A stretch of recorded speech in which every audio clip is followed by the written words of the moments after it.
नमस्कार दोस्तों, मेरा नाम अमित शर्मा और आप देख रहे हैं मैड मैकेनिक चैनल। तो आज की वीडियो बहुत ज़्यादा इंपॉर्टेंट होने वाली है। अगर आपकी गाड़ी एवरेज नहीं दे रही है या धुआं दे रही है, मिसिंग की प्रॉब्लम है या फ्यूल कंजप्शन काफ़ी ज़्यादा बढ़ गया है, तो ये वीडियो आप ही के लिए है।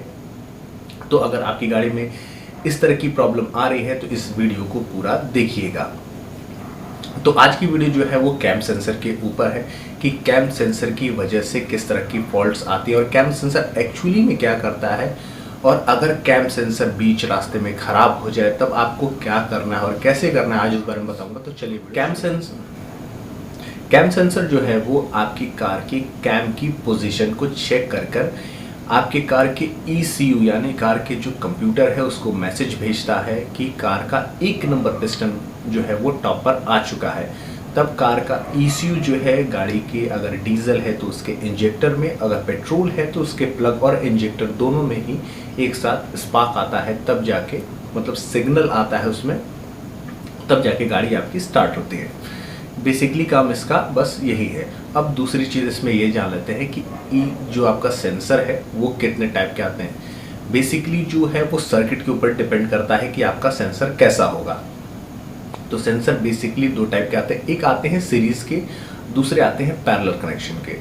अगर वो पैरेलल कनेक्शन के होंगे तो वो 2 पॉइंट के होंगे, सीरीज होंगे तो 3 भी हो सकते हैं, या पैरेलल में 2 पॉइंट के हो सकते हैं, या सीरीज में 2 पॉइंट के हो सकते हैं।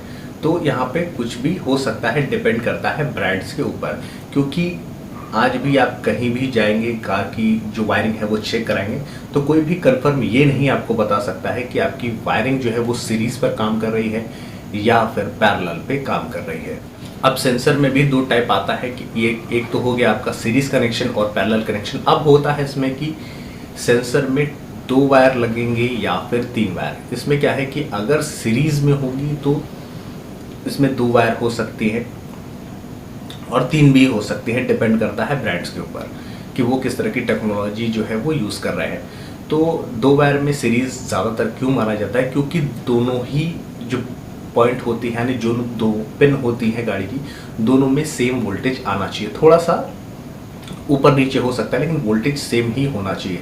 तो वो होता है सीरीज में। अगर आपका एक सेंसर काम नहीं करेगा तो उसके साथ साथ मल्टीपल सेंसर भी जो है वो काम नहीं करेंगे, या और भी कोई चीज़ें जो है वो काम नहीं करेंगी। फिर इसमें आते हैं 3 पिन। इसमें होता है कि आपका 12 वोल्ट जो आपका जो चाबी वाली कनेक्शन है वहाँ से आती है, दूसरा होता है आपका ग्राउंड, तीसरा होता है सिग्नल। जब वो सिग्नल लेता है तो वो सिग्नल की वायर जो है वो आपकी ECU को भेजता है, तब जाके गाड़ी आपकी स्पार्क के लिए सिग्नल भेजती है या फिर इंजेक्टर को सिग्नल भेजती है कि गाड़ी स्टार्ट हो सके। तो ये हो गया बेसिक जो है कैम सेंसर के बारे में, कि ये बेसिक चीज़ें होती है, ये कैसे काम करता है। तो आपको क्या क्या, अगर नहीं काम कर रहा तो आप इस तरह से आप गाड़ी को चेक कर सकते हैं कि सिग्नल वगैरह आ रहा है या फिर नहीं आ रहा है। और गाड़ी का जब भी आप सिग्नल चेक करेंगे तो सिग्नल हमेशा वीक होता है, 2.5 वोल्ट से 5 वोल्ट के बीच में ही हो गया या थोड़ा सा ऊपर नीचे हो सकता है। तो इसमें परेशान होने की ज़रूरत नहीं है। और जो सीरीज़ में होगा उसमें भी 2.5 से 5 वोल्ट का ही कनेक्शन होगा, क्योंकि वो कनेक्शन जो है सीरीज़ टू सीरीज़ यानी एक कनेक्शन से दूसरे कनेक्शन में जाता है, इसीलिए उस तरह की वोल्टेज जो है वो ड्रॉप ऑलरेडी हो जाती है रेजिस्टेंस की वजह से। तो जब आप कैम सेंसर का रेजिस्टेंस चेक करेंगे वो 850, 900 या 600 से ऊपर और 900 के बीच में ही होना चाहिए, जिससे कि आपका सेंसर जो है वो अच्छे से काम करे। यानी मतलब उसका ये है कि आपका सेंसर जो है वो ठीक है और वो अच्छे से काम करेगा। और जो है आपके कैम सेंसर और जो कैम है उसके बीच में 0.1 mm से 2.8 mm तक का गैप होना चाहिए, इससे ज़्यादा नहीं होना चाहिए। अगर ज़्यादा होगा तो वो जो है रीडिंग नहीं ले पाएगा और कार की ECU को नहीं भेज पाएगा, जिससे गाड़ी जो है कई बार स्टार्ट नहीं होती और कुछ ब्रांड्स में जो है वो गाड़ियाँ स्टार्ट हो जाती है। जैसे कि फोर्ड में गाड़ी स्टार्ट होती है, लेट स्टार्ट होती है। रेनॉल्ट के जितने भी गाड़ियों में इंजन लगे होंगे रेनॉल्ट के, वो गाड़ियाँ लेट स्टार्ट होंगी। फिर आपकी कॉर्जेट इंजन जितनी भी गाड़ियों में लगे होंगे वो गाड़ियाँ भी लेट स्टार्ट होंगी, और बाकी गाड़ियाँ जो है वो स्टार्ट नहीं होंगी बिना कैम सेंसर के वर्किंग के। अगर कैम सेंसर काम नहीं कर रहा तो वो गाड़ियाँ स्टार्ट नहीं होंगी। अब आते हैं कि क्या क्या प्रॉब्लम्स जो हैं वो कैम सेंसर की वजह से आती हैं। कई बार क्या होता है कि गाड़ी में कुछ प्रॉब्लम्स ऐसे होती है जो वायरिंग से नहीं और ना ही सेंसर की वजह से होती है, तो आप उसको चेक कर सकते हो। सबसे पहले लास्ट में आपको कैम सेंसर जो है वो चेक करना है। सबसे पहले आपको चेक करना है कि कैम सेंसर की पिन या कपलर में कहीं वायरिंग में कार्बन तो नहीं लगा। अगर कार्बन लगा होगा तो आपको हो सकता है कैम सेंसर की जो प्रॉब्लम है वो कार के स्कैनर में शो करे। दूसरा है कि आपको रिले चेक करनी है गाड़ी की पूरी रिले चेक करनी है। फिर आप जब पूरी रिले चेक हो जाएगी तब आपको ये पता चल जाएगी कि किसी रिले से भी कोई प्रॉब्लम नहीं है। फिर तीसरी प्रॉब्लम जो है वो आपको चेक करने हैं फ्यूज़। सारे फ्यूज़ चेक करिए कि हो सकता है कि कोई फ्यूज़ उड़ चुका हो। कई बार क्या होता है कि जब फ्यूज़ उड़ते हैं तो एक साथ मल्टीपल प्रॉब्लम शो करते हैं, या फिर वायरिंग शॉर्ट होकर आपस में चिपकती है तो भी जो है मल्टीपल प्रॉब्लम शो करती है। तो आपको बेसिकली 4 चीज़ें चेक करनी है अच्छे से। आपको गाड़ी ऑन करते ये देखना है कि कहीं वायरिंग स्मेल तो नहीं आ रही या कोई स्पार्क का साउंड तो नहीं आ रहा है। ये सब बेसिक चीज़ें हैं जो आपको शुरू में ही चेक करनी है। सेंसर की वजह से कितनी प्रॉब्लम्स जो है वो गाड़ी में आती है। तो सबसे पहली जो है प्रॉब्लम है वो है कि आपकी गाड़ी का फ्यूल कंजप्शन जो है वो बढ़ जाएगा, यानी गाड़ी बहुत ज़्यादा फ्यूल खाएगी, आपकी गाड़ी का एवरेज जो है वो डाउन हो जाएगा। दूसरी, गाड़ी में आएगी मिसिंग प्रॉब्लम, यानी गाड़ी बहुत ज़्यादा मिसिंग करेगी, वाइब्रेशन जो है आपको महसूस होगी, तो मिसिंग की प्रॉब्लम आएगी। तो ऑलरेडी जो है आपका फ्यूल कंजप्शन जो है वो बढ़ जाएगा। तीसरा है स्मोक, यानी गाड़ी हो सकता है हल्का हल्का धुआं दे, तो आपको यहाँ पे धुएं की प्रॉब्लम जो है वो फेस करनी पड़ेगी। चौथा है गाड़ी स्टार्ट नहीं होगी। अगर गैप ज़्यादा होगा कैम और सेंसर के बीच में तो वहाँ पर आपकी गाड़ी स्टार्ट नहीं होगी।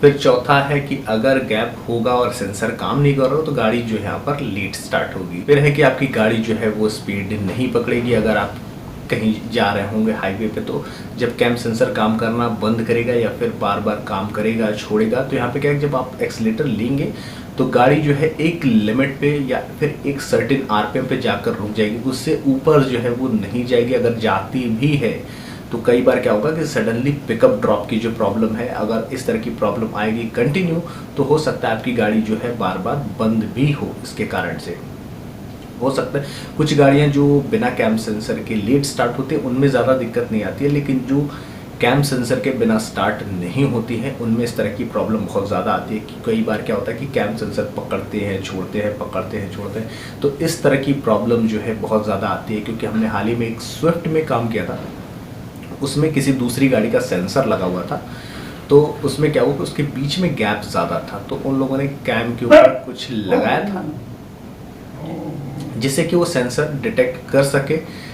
लेकिन बाद में क्या हुआ कि वो जो चीज़ उसके ऊपर लगाई गई थी वो इंजन के अंदर ही गिर गई, जिससे कि वो रास्ते में ही कैम सेंसर ने रीडिंग लेना बंद कर दिया और वो इंजन जो है सडनली जो है रोड पर ही बंद हो गया। तो इस तरह की अगर प्रॉब्लम आती है तो उसको कैसे टैकल करना है वो भी अब आपको ट्रिक जो है वो मैं अब बताऊंगा। ट्रिक क्या है कि आपको ये चेक करना है कि आपकी कैम और कैम सेंसर के बीच में कितना गैप आ रहा है। तो कैम में एक हिस्सा होता है जहाँ पर स्क्वायर शेप बना होता है और उसके ऊपर ही जो सेंसर पॉइंट होता है उसके बीच में 2 mm तक का गैप मैक्सिमम रखना चाहिए। 0.1 से 2.8 mm तक का गैप होना चाहिए। अब उस गैप को हम मेजर कैसे करेंगे, तो आपको छोटा सा क्ले का टुकड़ा, हल्का सा क्ले लेना है, कैम सेंसर के ऊपर लगाना और उसको प्रेस कर देना है। अगर जितना भी अगर गैप होगा वो क्ले की वजह से जो है वो आ जाएगा और आप उसको मेज़र कर सकते हैं। फिर आप क्या कर सकते हैं, यहाँ पे आप या तो कैम टैपेट कवर खोलिए और कैम के ऊपर छोटी सी वेल्डिंग करा दीजिए और उसको आराम से फाइल से या ग्राइंडर से घिस के एक बराबर कर दें और गैप बराबर रखें और फिर गाड़ी को स्टार्ट करके चेक करें। अगर गाड़ी आराम से स्टार्ट होती है, सेंसर डिटेक्ट करता है, मीन्स आपका जुगाड़ जो है वो आँख पे काम कर गया है। तो आप सेंसर के साथ जो है वो ज़्यादा कुछ कर नहीं सकते हैं। अगर आप सेंसर के साथ ज़्यादा, अगर सेंसर छोटे हैं तो अगर आप उससे ज़्यादा छेड़छाड़ करते हैं या ग्राइंड करते हैं, कुछ भी करते हैं, तो वहाँ पे क्या प्रॉब्लम है कि वो रास्ते में कभी भी जो है आपकी जो रीडिंग है वो लेना बंद कर देगा, जिससे कि आप प्रॉब्लम में फंस सकते हैं। अब यहाँ पे आप क्या करते हैं, सपोज मान लीजिए कि आप हाईवे पे फंस गए हैं, तो यहाँ पे आप ट्रिक आजमा सकते। सबसे पहला आपको काम करना है कि आप अपने कैम सेंसर को निकालिए, फिर आप वो चेक करें, या फिर अगर आप नहीं कर सकते तो नज़दीक में कोई भी वर्कशॉप हो वहाँ पर लेकर जाएं। अगर उनके पास कोई दूसरा है सेम सेंसर तो आप चेंज करा लें, अगर नहीं है तो ये ट्रिक वहाँ पर काम करेगी। तो सबसे पहला काम क्या करना है, आपको वो सेंसर निकालना और सेम टू सेम वैसा ही सेंसर चेक करना है। अगर वैसा सेंसर मिल जाता है तो ठीक है, अगर नहीं मिलता है तब आप दूसरी गाड़ी का सेम सेंसर यानी 2 पॉइंट या 3 पिन वाला, 2 पिन वाला या 3 पिन वाला, जो भी आपका सेंसर होगा आपको मैच करना है। फिर क्या करना है कि आपको उनके पिन्स में सोल्डिंग करनी है। फिर उनकी ये चेक करना है कि कौन सा ग्राउंड है, कौन सा सिग्नल है और कौन सा ग्राउंड जो पॉजिटिव है, जो आपकी चाबी से कनेक्शन आ रहा है, वो सब आपको चेक कर लेना है और वापस उसको उसी जगह पर लगा देना है। और फिर गाड़ी को एक बार स्टार्ट करके चेक करना है। पूरी वायरिंग करने के बाद अगर गाड़ी स्टार्ट हो जाती है, क्योंकि जो आपके कैम सेंसर उनमें कोड नहीं होता है, वो सिर्फ एक मैग्नेटिक फील्ड के ऊपर काम करते हैं, तो वहाँ कोडिंग की कोई प्रॉब्लम नहीं। आप दूसरी गाड़ी का भी सेंसर वहाँ पर लगा सकते हैं, क्योंकि कई बार क्या होता है दूसरी गाड़ी का जब आप सेंसर लगाएंगे हो सकता है गाड़ी थोड़ी सी लेट स्टार्ट हो, लेकिन गाड़ी वहाँ पे स्टार्ट हो जाती है। तो गाड़ी को आपको कई देर तक स्टार्ट करना है, बंद करना और काफ़ी गर्म करने के बाद थोड़ा सा चलाने के बाद ऑन ऑफ करते रहना है, जिससे कि आपको ये पता चले कि ये कैम जो है वो छोड़ तो नहीं रहा है सिग्नल। अगर नहीं छोड़ता है तो आप उसको कैम को परमानेंटली फिक्स कराकर ऐसा फिक्स कराएं कि उसको बाद में रिप्लेस किया जा सकते हैं। और कहीं भी ऑयल लीकेज है तो उसको पूरी तरह से बंद करके तभी जो है गाड़ी को वर्कशॉप से लेकर चलें। ये ट्रिक काम करती है, हमने ऑलरेडी दूसरी गाड़ी में इसको यूज़ किया हुआ है। वो कैम सेंसर जो हमने यूज़ किया था वो टूटा हुआ था, लेकिन वो एक्चुअली काम कर रहा था, हमने सोल्डिंग करके उसको यूज़ किया है। तो कभी भी अगर इस तरह की प्रॉब्लम अगर मुझे फेस करनी पड़ती है, तो अगर मेरे पास सेंसर होगा तो मैं एक और वीडियो स्पेशली इसके लिए बना दूंगा। तो इसके में एक और लास्ट ऑप्शन है कि अगर आपको सेंसर उस शेप का नहीं मिलता, हो सकता है आपको लंबा सेंसर मिल जाए जो आपके कैम से टकराए, तो आप वहाँ क्या करोगे, आप वहाँ पर थोड़ा सा कैम सेंसर जो है वो घिस सकते हो, या फिर आप कैम सेंसर के बीच में कोई भी सॉकेट लगा के उसको होल्ड करा के वहाँ पर उसको यूज़ कर सकते हो। ये सब बेसिक जो है वो ट्रिक्स होती हैं, आप यूज़ कर सकते हो। ऑलरेडी ये ट्रिक जो है मैकेनिक यूज़ करते हैं अपनी गाड़ियों में, या फिर किसी गाड़ी को कहीं से लाने के लिए। ऑलरेडी ये ट्रिक बहुत सारे मैकेनिक जो है वो यूज़ करते हैं गाड़ी को कहीं से भी लाने के लिए। तो अगर आप कहीं फंसते हैं तो आप इन ट्रिक्स को जो है वो आजमा सकते हैं। अगर आप आजमाते हैं तो आप आराम से अपनी गाड़ी को घर ला सकते हैं। अगर आपने पूरी वीडियो देखी है तो चैनल को लाइक, कमेंट, सब्सक्राइब ज़रूर करिएगा। और कोई क्वेश्चन है तो आप नीचे कमेंट बॉक्स में पूछ सकते हैं, या फिर आपको किसी स्पेसिफिक टॉपिक पे वीडियो चाहिए तो आप मुझे कमेंट सेक्शन में बता सकते हैं, तो मैं उस टॉपिक पे वीडियो जो है वो बना सकूँ। तो आज की वीडियो में बस इतना ही, तो मिलता है अगली वीडियो में एक नया टॉपिक के साथ।